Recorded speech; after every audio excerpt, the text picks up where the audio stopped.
How do you look at the right, real question behind that transformation? The psychology of change is a very interesting thing because at its heart, it's very human.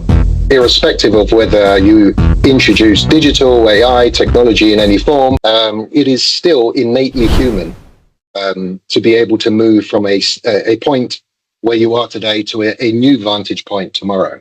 If the question, however, originates from any of the proponents without the wider context, then the question, why are we doing this, is already compromised. It's like a jigsaw puzzle. I mean, if I only had the brightest or the noisiest part of the puzzle, I might be able to clearly focus and see that the object of the puzzle was an umbrella, but I might miss the context of the background, which will tell me whether it's a sunny or a rainy day. So this kind of illustrates human nature. Human nature is, we require the big picture, but we also need to be specific. So as you point out in your introduction, once you've settled on the why we're doing it, then the frame has already been established, and we need to color in the details of the scope, the time, the resourcing, and other details.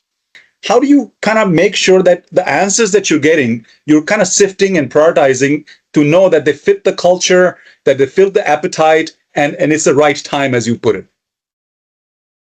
That's the million-dollar question. Yeah.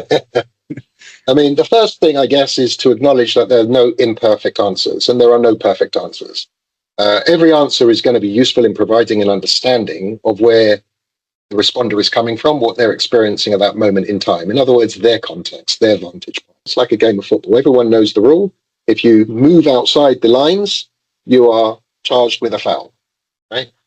So once you set out these rules of play, regardless of status, regardless of motivation, regardless of appetite, then everyone is playing by the same rules. So you've kind of addressed that human part, which is, there's the North Star, that's what we're heading to.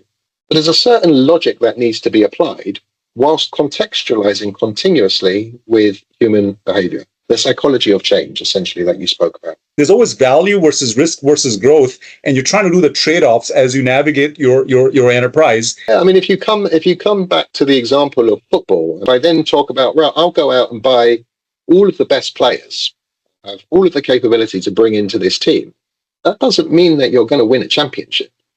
You win a championship by making sure that the sum of the parts of that team is greater than the whole. And that is where success lies. So everyone is propping everyone else up. They have a singular objective. And the collaboration that happens between different capabilities, which is focused on one output, which is scoring the goal, one more goal than the opponent, is uniformly understood and applied by everyone. That is a better team than a team full of superstars.